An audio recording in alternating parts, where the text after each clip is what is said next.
રાણા જગાની વાર નીકળી ને એટલે નેહડાના છોકરાઓ અમારા કેળાને કાંઠે ધૂળમાં રમતા હોય, ગાડીયું કરે, ઘોડા ગારાના બળદું કરે, પછી ગાડા કરે, રમે. રાણા જગાની વાર નીકળી છે, ધૂળની ડમરીયું છોડે. અને રાણો જગા સિંહાસન ઉપર બેઠેલા અંબાડી ઉપર, અને આગળ ઘોડેસવારો બધા હાલે. અમે એનો દેવાન હતો, એને આમ જોયું એટલે આમ છોકરા રમતા હતા ઘર ગોલકા કરીને ગાડી, તો એમાં કોક બોલ્યું એમાં એમ કે બિચારા ધૂળમાં રખડે. અરે બિચારા ધૂળમાં રખડે, જો તો ખરા.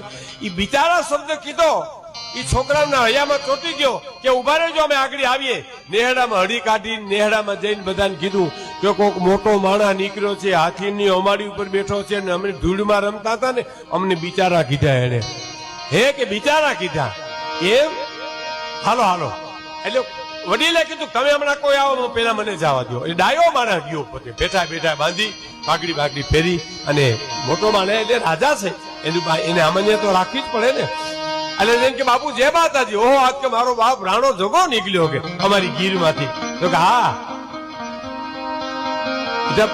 દીવાન જે હતો એ જવાબ આપ્યો કે બાપા અહીં અમારો નેહડો છે, છાહ્યું પીને જાયજો. છાહ્યું પીને એટલે જમીન જાયજો. એમ ખવરાવે મોટું, નામ પાડે નાનું.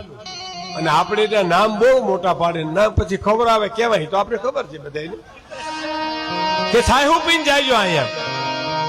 તો બોલો રાણા જગાએ કીધું કોને કયો છો તમે? અમને કયો. તો આ તો આ લશ્કર વયું આવે, ધૂળની ડમરીયું ચડે છે, આમાં માણસોનું કેનું પૂરું કરશો? કે અમારે પૂરું નથી કરવું, એ પૂરું કરશે જે કરવા વાળી છે. 1000 હાથ વાળી, ભેલિયા વાળી, જેનું ખોલે માથા મૂકીને અમે જંગલમાં રહી છે ને, ઈ છે, કરશે પૂરું. અરે પણ પછી કામદાર જે હતો ને એને કીધું બાપુ તમારા ત્યાં નો સમજે, જંગલમાં રહે છે, હું એને સમજાવું. એટલે નોખો બરકી ચારણને જઈને કહે છે કે બાપુ આવે, તમારો ભાવ જોઈને આવે, નો આવે એવું બને નહીં. પણ એને સુવર્ણના પાત્રમાં જમવાનું નિયમ છે, સોનાના પાત્રમાં, એટલે એ ના પાડે. તો કે એ થઈ જાય, હાલો બાપા, સોનાનું ઠામણું થઈ જાય, હાલો હાલો હાલો. એ નેહડામાં આખા લશ્કરને લાવી.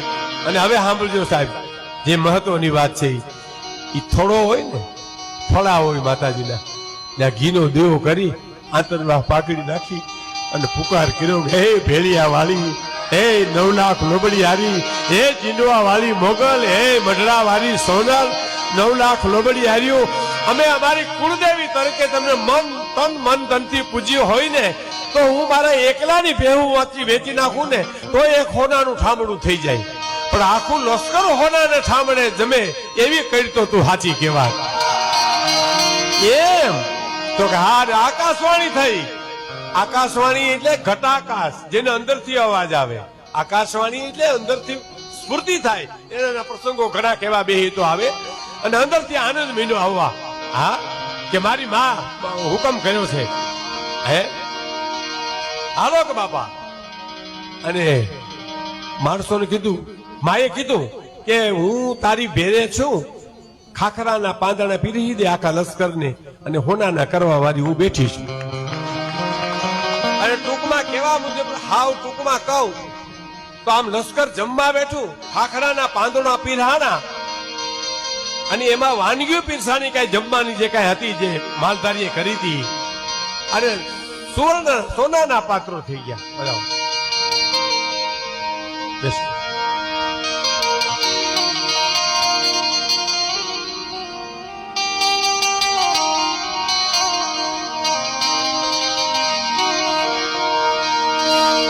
ખાખરાના પાંદડા પીર્યા અને સોનાના થઈ ગયા.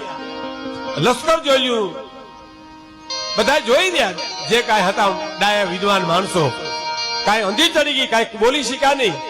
અને જમીન લશ્કર ઉભું થયું ત્યારે ગીરના માલધારીઓ એમ કીધું કે આ હેઠા ઠમડા તમારા ઉપાડતા જાવ. ઈ ઉપાડે કોઈ આ ગરીબાઈ અહીંયા બિચારા નેહડામાં છે નહીં. હે કે ઈ અહીંયા ઉપાડે એવા કોઈ બિચારા નેહડામાં છે નહીં. એટલે પછી રાણા જગાઈ દુહો કીધો કે રાન વસંતા, રાન એટલે જંગલમાં, રાન વસંતા સોહળ ભલ, 100 વાતે સમરથ. અને કેમ કહીએ બિચારા કે રાણા જગાને ઓડાવવાનો હત, આજ મારો હાથ નીચો થઈ ગયો અને એનો હાથ ઊંચો થઈ ગયો. એવી તન મન ધનથી આપણે મા ભગવતીને, મા મોગલને, મા પીછળને, મા હોનબાઈને 9 લાખ લોબાડિયું જેના જે લોબડિયારી જેની કુળદેવી હોય એને માથું મૂકી દો, સદગુરુને માથું મૂકી દો અને એનું સ્મરણ કરો. જીવનમાં તમારે બહુ તમારું ઉજવાળું થશે અને તમે ખરેખર આમ તમને અંદરથી આનંદ